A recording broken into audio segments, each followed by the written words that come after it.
Christ qui est le salut.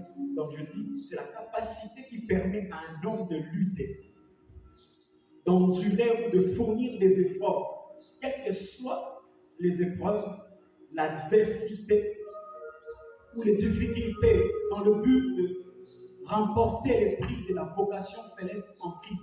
Comme l'a dit Paul dans Philippiens, il dit, je cours avec un seul but qui est de remporter le prix de la vocation céleste en Christ. Amen. Amen. Et la chose, comment je pourrais dire, la question qu'il faudrait se poser avant de développer ce terme, pourquoi devons-nous persévérer? Et quand tu arrives à trouver cette réponse, on persévère parce qu'on veut obtenir le salut. Et deuxièmement, c'est là où on va développer ce sujet, c'est comment persévérer. Amen. Amen. J'ai choisi quelques illustrations dans la Bible qui vont nous permettre de développer la pensée de Dieu ce soir. Et je crois que le Seigneur va bénir quelqu'un par ce message. Amen. Le premier élément, quand je suis en train de lire ce passage, c'était quand Jésus a rassemblé ses disciples. À un moment, il a commencé par lui leur parler en voyant une femme qui a donné que tout le monde. Et puis à un moment là, c'est là où ça nous intéresse ce soir. Les disciples lui disent, Maître, voici le temple, comment on a orné le temple, c'est tellement beau. Et qu'on sort, Jésus regardant, disant que sur ce temple que vous voyez, il n'y a pas de pierre qui restera sur une autre pierre. Tout sera renversé, tout sera détruit. Parce que la fin du monde s'approchait. Déjà, quand ils ont montré Jésus cela, là-bas en Israël, le judaïsme, c'est une religion comme l'hindou, catholique et autres, l'islam. C'est une des religions qui était basée, focalisée sur le temps. Pour eux, donc, Dieu était dans leur temps. Mais or, dans ce moment-là, l'arche de l'alliance de l'Éternel avait disparu. Chose qui symbolisait la présence de Dieu en Israël. Cette arche était perdue. Mais eux, ils étaient ignorants parce qu'ils avaient oublié une chose. Que la véritable arche était en train de marcher, de manger avec eux. Et cette arche, c'était Jésus. Cette arche de l'alliance, jusqu'à présent, nul ne sait où elle se trouve. Là, moi, je dis, c'est un mystère de Dieu parce qu'il fallait que Jésus vienne. La matérialisation, l'incarnation de ce grand Dieu qui habite l'éternité. Pour persévérer, bien aimé dans le Seigneur, cela demande des attitudes qu'on doit adopter ou soit quelques stratégies qu'il faut avoir. Parce que c'est bien beau quand je te dis persévérer. Mais comment persévérer? C'est ça en fait le problème. La première des choses que j'aimerais dire pour mieux persévérer en tant qu'enfant de Dieu, bon, je retourne d'abord pour que tu comprennes le fond du message. Quand Jésus était en train de parler de tout cela, il leur dit la fin du monde, il leur a parlé que le temple sera détruit. Et puis à un moment, il a commencé à dire aux disciples, vous allez avoir des signes qui vont montrer la fin du temps. Jésus a commencé à leur dire, si vous voyez une nation s'élever contre une autre, si vous voyez ceci, cela, et puis il dit une chose à la fin, il dit, ça sera d'abord premièrement. Ça ne sera pas la fin. Il faudrait que ça arrive d'abord. Et puis, quand il finit, il va plus loin pour dire aux disciples ce qui allait arriver maintenant aux disciples. Pour te dire une chose, bien aimé dans le Seigneur, Dieu, avant de faire, il faut accomplir une chose. Il commence par annoncer des signes. C'est pourquoi Jésus leur a montré des signes qui allaient précéder la fin du monde. Et nous voyons dans ce temps les signes qu'avait prédit la Bible, ces choses. Ça arrive à s'accomplir parce que Jésus avait dit, si tu vois une nation s'élever contre une autre, sache que ça, ce n'est que le début. Et nous sommes en train de voir ça, il y a des guerres par-ci, par-là, et c'est vraiment compliqué. Jésus, après, à la fin, il leur dit, maintenant, en ce qui concerne vous, mes disciples, on mettra la main sur vous. Vous allez être insultés. Il y aura ceci, il y aura ceci. Et tout cela, à la fin, Jésus finit par conclure une chose en disant que par votre persévérance, vous sauverez vos âmes. Amen. Amen. Parce qu'il savait une chose, que tout ce qui va arriver ne sera pas facile. C'est facile à parler, mais à endurer, là, c'est compliqué. Car plusieurs aiment persévérer, plusieurs commencent, mais peu sont ceux qui achèvent. Car beaucoup n'ont pas ce qu'on appelle la persévérance. C'est pourquoi, bien aimé, avant que ton âme ne soit sauvée, tu dois persévérer. Parce qu'il a dit, par votre persévérance, vous sauverez vos âmes. Jésus nous a donné le salut. Donc, il y a, je peux dire, le salut dans 2 dimensions.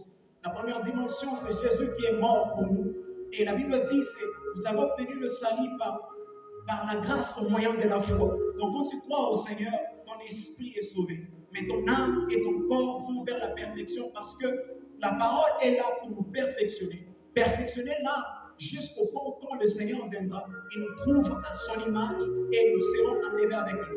Donc, le salut, nous sommes sauvés d'abord en esprit.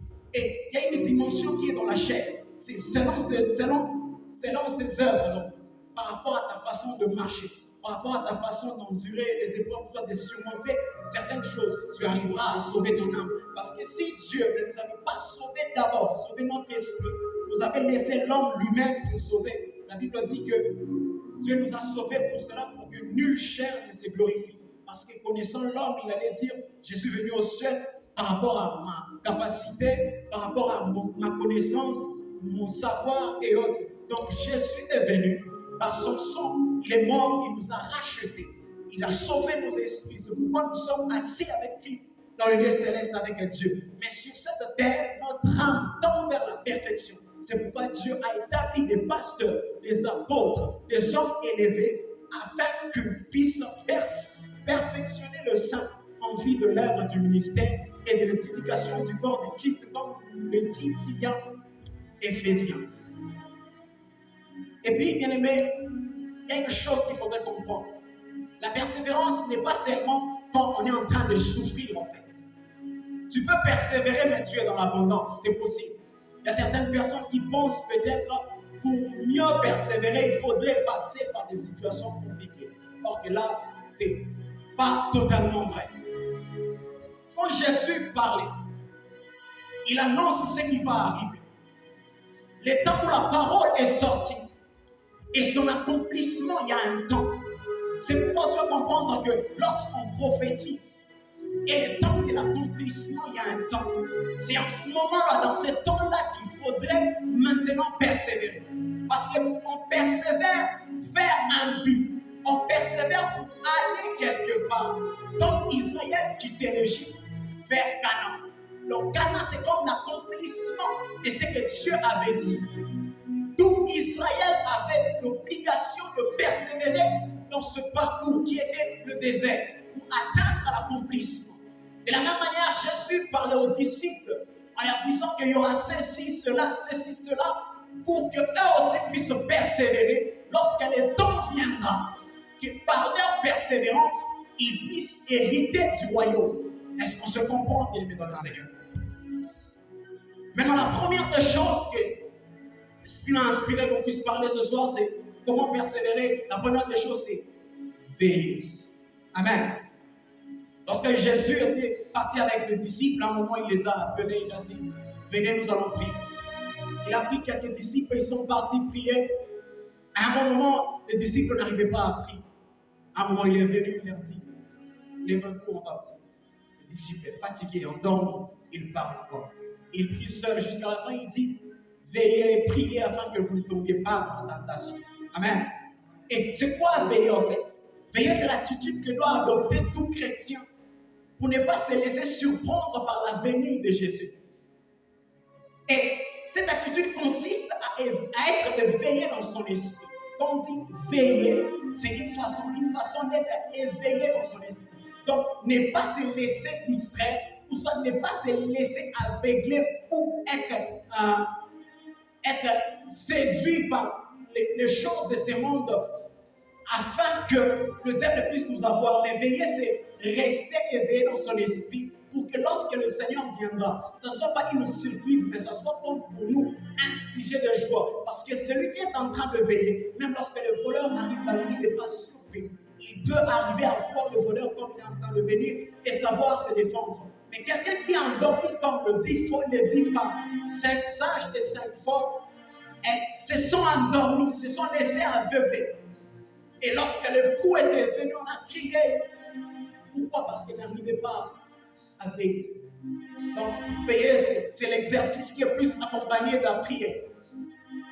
On dit, les disciples, ils persévéraient dans les enseignements des apôtres, fraction de pain, communion fraternelle et à la fin, on dit parle de prière. Pourquoi? Parce que la prière, elle est tellement importante. Elle est importante pour la vie de tout enfant de Dieu. C'est pourquoi, bien aimé dans le Seigneur, pour mieux persévérer, il faut veiller. Veiller, quand on dit veiller, garder en son esprit que les saluts est devant nous. Garder dans son esprit qu'il y a un accomplissement que je dois vivre. Plusieurs personnes n'arrivent pas à entrer dans leur destinée ou soit à vivre les choses pour lesquelles ils sont sur terre. Parce qu'ils ne savent pas veiller. Et quand tu ne veilles pas, tu vas tomber dans la distraction. Quand tu ne veilles pas, tu vas tomber dans la tentation. Le but du diable, quand Jésus parlait aux disciples, à un moment il a dit qu'on ne puisse pas vous séduire pour vous égarer. La stratégie du diable avant d'arriver à la séduction, il te séduit pour t'égarer. Lorsqu'il t'égare, tu ne sauras plus retourner. Tu ne sauras pas avancer. Tu es dans la distraction, tu n'es plus éveillé, tu es endormi. Donc tu es dans des sommeils spirituels. C'est pourquoi, bien aimé dans le Seigneur, il est important de savoir veiller. Imagine-toi si un jour, comme Jésus avait dit aux disciples, attendez-moi à tel endroit, je vous enverrai les consolateurs, ceci, cela. Si Pierre lui-même, il quitte, il dit non, moi je pars persévérer à côté. Je fais une parenthèse. Moi je pars persévérer à côté. Nani, Jacques dit, moi aussi je reste à mon côté. Tu es sûr qu'ils allaient faire 50 jours tout en attendant quelque chose qu'ils ne savaient même pas comment ça allait se faire. Mais ce qu'ils savaient, ils savaient juste qu'il y aura un consolateur qui viendra, mais ils ne savaient pas qu'il allait avoir le vent et que le feu allait être sur la tête de tout un chacun. Pour dire quoi, bien devant le Seigneur, une bonne persévérance doit se faire dans l'amour et dans la communion fraternelle, dans une communauté, dans l'unité. Car si nous sommes unis, nous saurons persévérer ensemble. Parce qu'il y a certaines choses, quand ça arrive, tu es seul, tu ne sauras pas. Mais si tu es bien accompagné, d'autres peuvent te fortifier. D'autres peuvent te dire courage, ça ira. C'est pourquoi le diable, il a la stratégie de nous égarer pour que lorsque l'adversité vient, on ne puisse pas résister. C'est pourquoi il est important de veiller.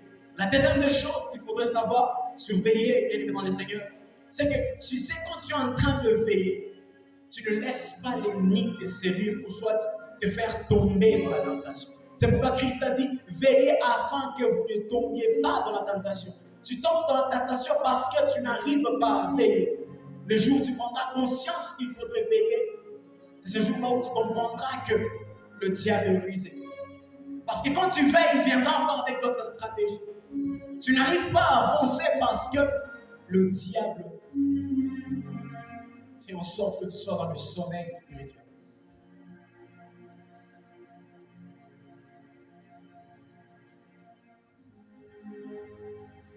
La deuxième des choses pour persévérer, c'est là où on va beaucoup parler, il faudrait être spirituel. Amen. Amen. Il faudrait être spirituel. La persévérance, ce n'est pas pour les hommes charnels. Parce qu'un homme charnel, lorsqu'il voit l'adversité, il se retire, il fuit. Mais ce sont les spirituels qui avancent, la tête bien haute. Les hommes qui ont réussi dans ce monde, les hommes qui gouvernent cette terre, ce sont des hommes qui ont compris l'importance du spirituel. On parle souvent du spirituel, du monde spirituel. En fait, c'est quoi le monde spirituel? Le monde spirituel, j'aimerais dire, c'est un monde qui existe au-dessus du monde physique. Dans la création, il y a 3 dimensions. Il y a l'éternité, le monde spirituel et le monde physique. L'éternité, c'est le domaine de Dieu. L'éternité est rattachée au Dieu créateur, le Père. Parce que c'est là où habite Dieu, il habite l'éternité. Où il n'y a ni changement, ni ombre de variation. Il n'y a ni commencement, ni fin. Il n'y a ni début, ni fin. C'est là où réside Dieu, dans l'éternité. Et puis, maintenant, c'est Dieu, l'éternité qui a amené, Dieu le Père a amené le monde spirituel. C'est dans ce monde où les décisions de la terre sont prises. Tout ce qui se passe sur terre n'est que le reflet de ce qui se passe dans le spirituel. Imagine ce que Dieu dit à Moïse dans Exode. Il lui dit une chose. Dresse le tabernacle selon le modèle que je t'ai montré. Donc Dieu lui montre quelque chose qui est céleste, qu'il puisse venir le matérialiser sur terre. Donc c'est dans les spirituels qui gouvernent le physique.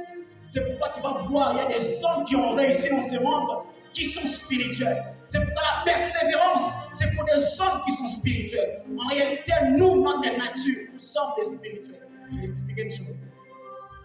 Quand Dieu a créé l'homme, Dieu a créé Adam et Ève esprit. Et puis la Bible dit la création et la formation de l'homme. Adam et Ève existaient depuis l'éternité. Parce que avant que nous ne puissions venir sur terre, nous existons.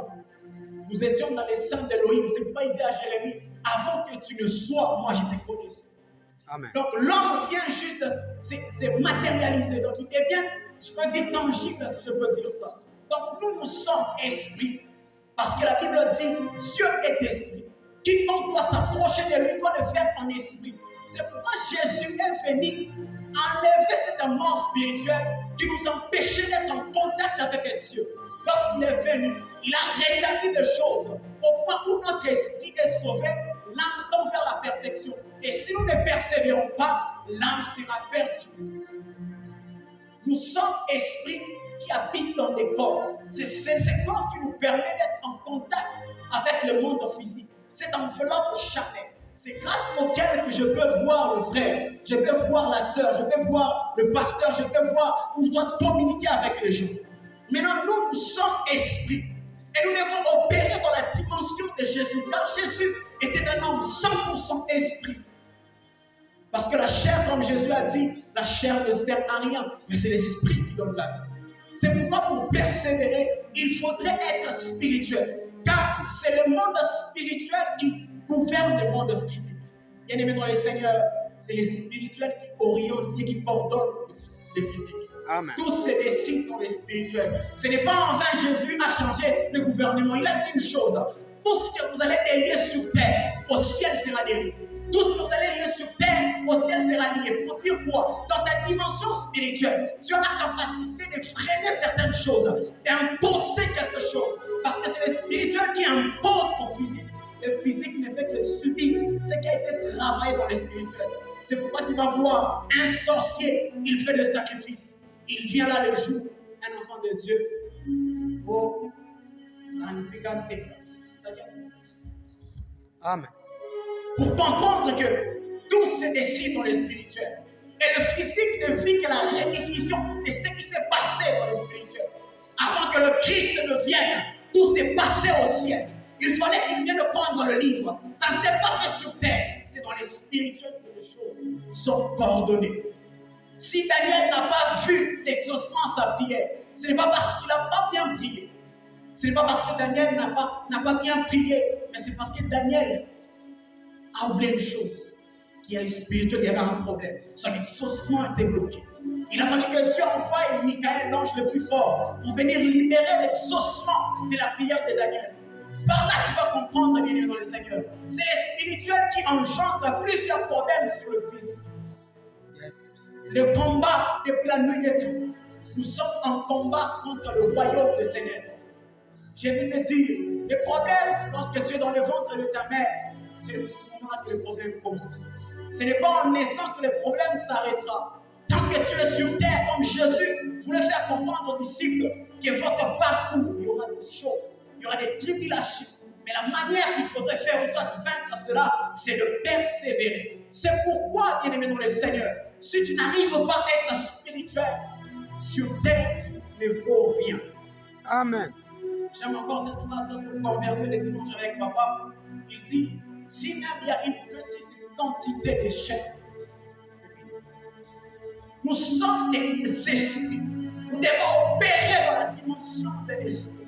Car un esprit ne subit pas de freinage. Un esprit ne franchit les murs.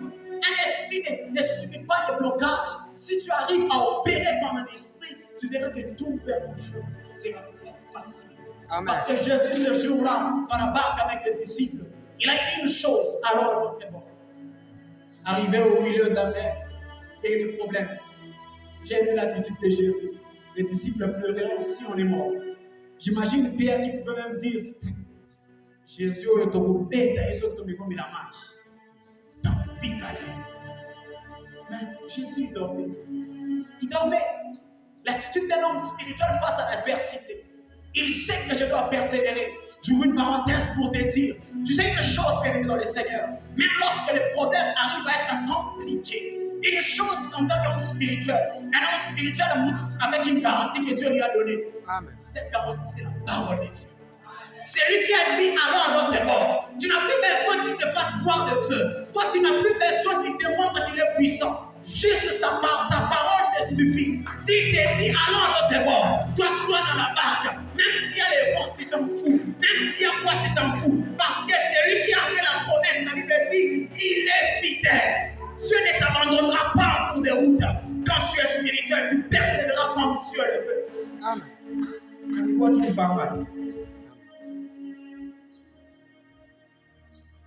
C'est le spirituel qui gouverne le physique, bien aimé. L'église, si elle continue, je parle du Christ, corps du Christ, si elle continue à être charnelle, l'église va subir. Si l'église continue à être charnelle, l'église va souffrir et dire que Dieu n'est pas puissant. Ce sont ces genres de personnes qui ne comprennent pas et ça amène la colère sainte. Amen. On commence à minimiser Dieu. Donner la valeur au marabout. Quelqu'un ne croit plus aux hommes de Dieu. Il préfère aller se faire soigner traditionnellement par un féticheur que de voir un homme de Dieu prier pour lui. Pourquoi l'église ne comprend pas que notre nature c'est être des hommes célestes et notre royaume c'est spirituel?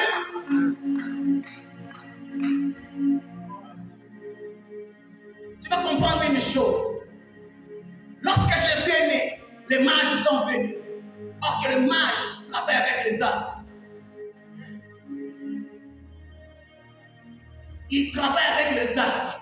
Il pouvait déterminer l'étoile de Jésus. Savoir, cette fille, cette personne, son étoile va faire telle chose sur terre.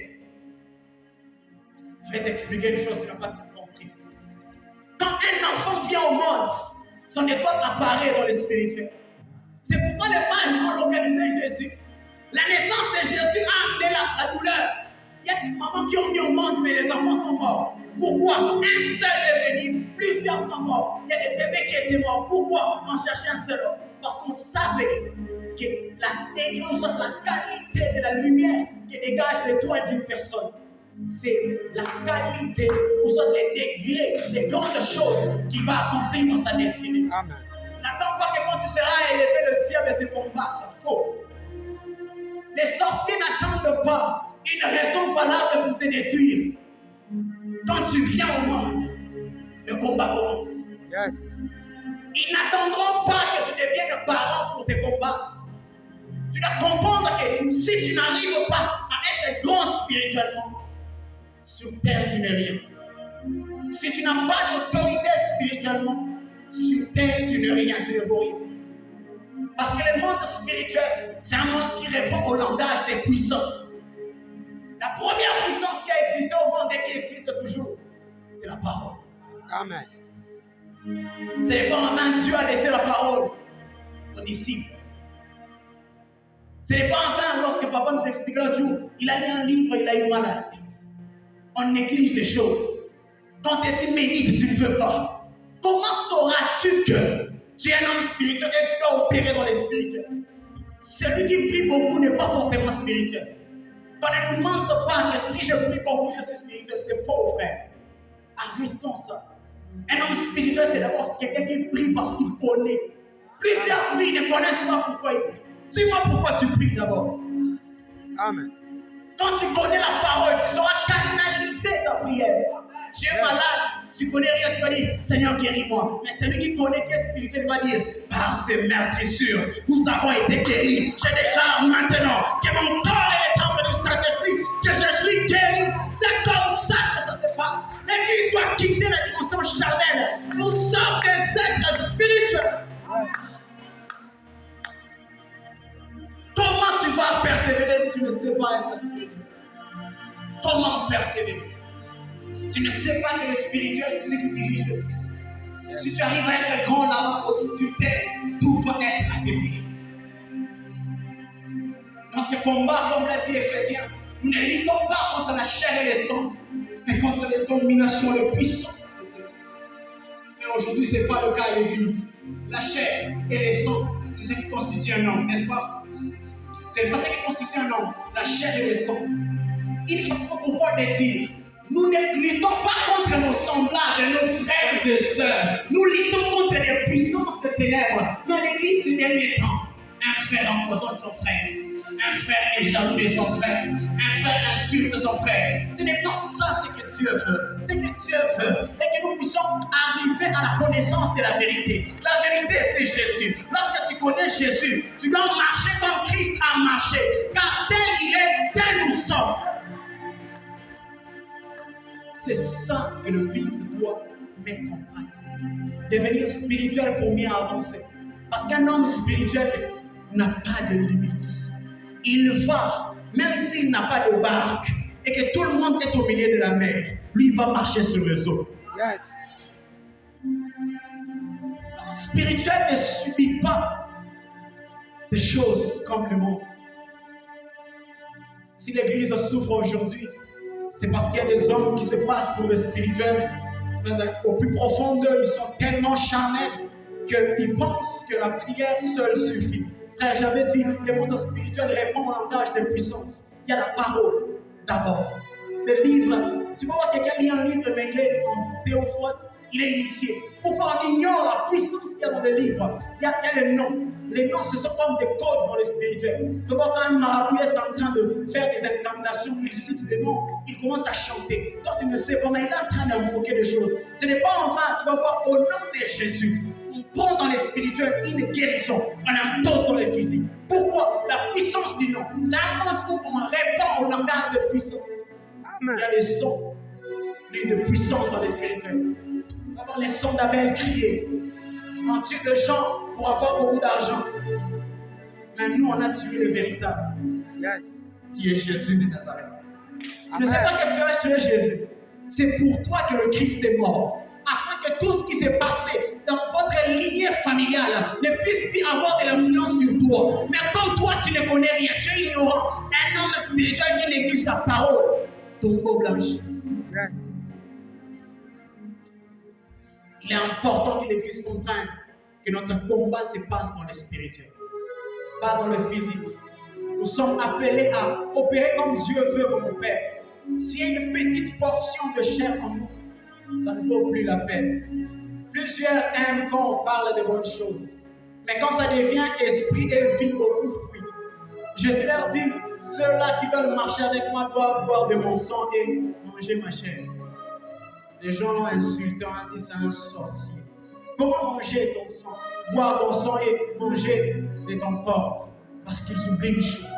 Quand tu viens avec Dieu, tu dois vivre comme Dieu vit. Tu dois être spirituel comme Dieu. Ça fait mal bien, mais c'est la meilleure chose. L'Église doit quitter les dimensions. Aujourd'hui, on combat nos semblables. Un homme spirituel, c'est celui qui combat les bons combats, comme l'a dit Paul. Paul dit, j'ai combattu les bons combats.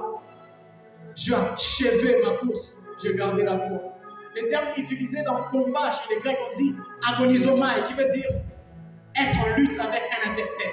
Donc, comme qui dirait, j'étais en lutte contre les adversaires spirituels. Et puis il dit, bon, le bon là, on dit quoi? On dit talos, qui veut dire honorable, c'est qui est admirable. En d'autres termes, Paul voulait dire, je y avais un combat contre un adversaire, mais ce combat-là était honorable. Est-ce que le combat qu'on trouve en l'église c'est honorable? Et le bon combat que Paul avait dit, c'est le combat de la foi, où on nous demande de persévérer. Pas commencer à persécuter ses frères dans l'église. Pas commencer à... On se déteste. Tu penses que si tu détestes ton frère, tu ne vas pas t'aimer de plus que lui. Yes. On ne prendra jamais la grâce de l'autre et mettre sur toi. Dieu ne se répand pas de ces choses. Il fait ça selon sa souveraineté. Amen. L'Église doit combattre les bons combats. Persévérer, c'est combattre les bons combats de la foi. Où c'est dur. Tout le monde va dans la perdition. Tout le monde va par-ci, par-là. Tout le monde se dit, on va vivre comme ça. Mais toi, tu te rappelles de cette écriture qui dit, ne vous conformez pas au siècle présent. Tu dis, à cause du Seigneur, je refuse. Tu manques même à manger. Tu dis, pour le Seigneur, j'accepte d'échouer. Pour le Seigneur, j'accepte ceci. Frère, parce qu'après cela, il y a un prix que Paul avait dit. Je cours vers le but de remporter le prix de la vocation céleste en Christ. Amen. Un jour, Dieu dit à Moïse, que le peuple quitte, qu'ils aillent me servir dans le désert. Arrivé dans le désert, Pharaon, Dieu a endurci son cœur, et Dieu a signalé à Moïse que j'endurcirai son cœur et il viendra vous poursuivre. Arrivé là dans le désert, quelques bonnes personnes ont vu les Égyptiens venir, panique et Potinatan. J'imagine que ça ne manque jamais. Frère Obazala sur Milan. Je suis sûr qu'on allait taper Moïse ce jour-là. Allez dire Moïse yo, parce que Kolono Baza, même en yo, ça les moyo zéla. Sauf que quand ils sont pour attendre aux hommes à tout bêta yo Moïse. Et tout ce qu'on disait à Moïse, en tant qu'homme spirituel, j'ai aimé une chose. Il a dit, gardez silence. Gardez silence. Mais les charnels étaient là. Ils ne manquent pas. Moïse Omoni, tu vois, là-bas il n'y avait pas de tombeau, là-bas il n'y avait pas de sépulcre. Voilà comment on dit soir. On dit Moïse, yo. Tout ça, ça ne manquait pas.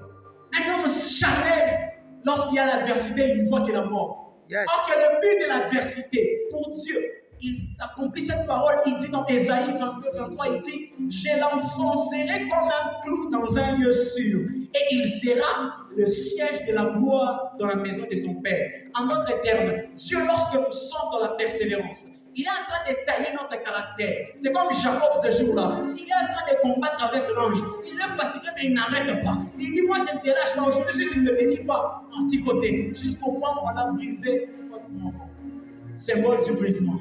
Il n'y a pas de persévérance dans laquelle Dieu ne va pas te briser. Il faudrait que tu sois brisé totalement. Parce que dans le monde spirituel, on sait détecter ton étoile. Tu sais pourquoi le diable nous combat quand on est petit? S'il voit dans telle qualité la lumière de son étoile, il faut qu'on le tue maintenant parce que dans le futur, c'est un problème pour notre camp. Il va occasionner des choses. C'est pourquoi tu vas voir Hérode demande qu'on tue tous les bébés. Pourquoi? La naissance d'un Jésus. On voyait son étoile briller. Les mages ont localisé Jésus. Dit non, cet homme, il faut qu'on vienne faire quelque chose. Parce que lui là, sa destinée va amener la chute de plusieurs. Ils sont venus vers Jésus. Mais quand on est spirituel, on remarque cela. Tu es combattu. Yes.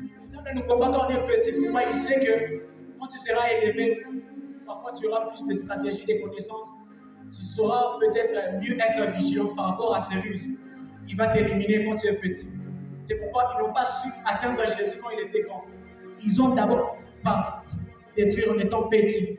Quand Jésus a grandi, c'était compliqué. Il n'arrivait pas. Un homme plein de sagesse. Sur lui reposait l'Esprit de Dieu. On n'arrivait pas à le contredire. Tout ce qu'il disait est vrai. Et tout ce qu'il dit est vérité. Et la vérité est la parole de Dieu. On n'arrivait pas à combattre Jésus. C'est pourquoi, bien aimé dans le Seigneur, comme je le dis, notre combat, nous ne luttons pas contre la chair et le sang, mais contre les dominations, les choses qui se passent dans les spirituels. Aujourd'hui, plusieurs personnes n'arrivent pas à persévérer par peur. Ils se disent, non, si je commence, est-ce que je veux finir? Ton problème, c'est de faire un pas, Dieu fera le reste. Si tu as assez de courage, comme le 4 lépreux, ils se disent, bon, si on reste ici, on meurt. Si on part, on meurt. La meilleure façon, c'est de marcher.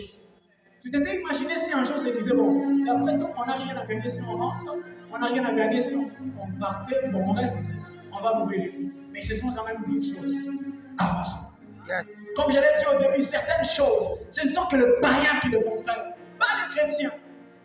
Un jour, on vient chez la prostituée.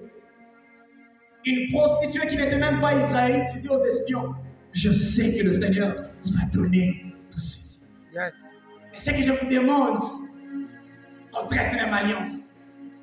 Pourquoi les païens comprennent des choses que les enfants de Dieu doivent comprendre? Alors que Jésus dit aux disciples, n'est-ce pas à vous qu'a été donné de comprendre le mystère du royaume? C'est à nous d'expérimenter cela. Je suis contre ceux qui disent la prospérité, ce n'est pas bon. Frère, c'est faux. Dieu a mis l'église pour que l'église commence à triompher ici et puis on va aller finir la paix au ciel. Ce n'est pas impossible, frère. Paye des véhicules, paye des maisons. Bien sûr, Dieu dira non, toi quand même tu as compris que j'avais tout fait pour toi. Tu as réussi sur terre. Ici encore, je te donne la gloire de gloire. Pourquoi ça me mentir quand l'évangile était venu? Jésus revient bientôt. Les gens ne s'habillaient plus bien.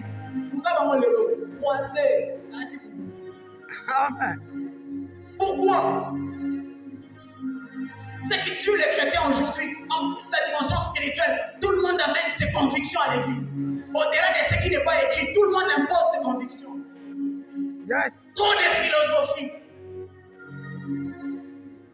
On commence à dire, moi je ne suis pas sûr. Il faudrait, frère, ce qui est écrit est écrit. Ce qui n'est pas écrit, tu restes avec tes convictions. Chaque personne a ses convictions. Mais marchons ensemble. S'il y a quelqu'un qui s'est détourné, le Seigneur nous éclairera. Mais nous, ce n'est pas le cas. Si tu n'as pas les mêmes convictions que moi, loge. Yes. Les frères là, je ne les vois plus bien ces derniers temps. Mais tu vois, on a chez moi de tout le monde, mon frère. Tu peux le voir comment? Après les boubous, tu t'apprends bien. Yes. Dis-moi, je t'apprends la boubou. Amen. Ce n'est pas bien, frère. On veut amener les choses que Jésus n'a pas laissées à l'église. S'il te plaît, retournons à la nature des enfants de Dieu. Quand Dieu disait, créons-nous à notre image, ce n'était pas que l'homme puisse les ressembler face à face. Sinon, ça serait un scandale au ciel. Dieu a dit, les derniers jours, je vais vous montrer mon visage. On arrive là-bas au ciel, on nous a dit, le papa, s'il veut moi, je vais me faire. Dieu, tu m'as menti. Il fallait me ressembler, moi. Pour dire quoi? Dieu, quand il disait, créons-nous à notre image, Dieu parlait de la dimension spirituelle. Où l'image ton image n'est pas forcément toi. Parce qu'une photo de toi n'est pas toi. C'est une représentation de toi dans un papier. C'est de la même manière que Dieu pensait, a dit, faisons l'homme à notre image. Une façon de dire qu'il soit notre représentant légal sur terre. Qu'il soit notre personne qui opère dans la même dimension.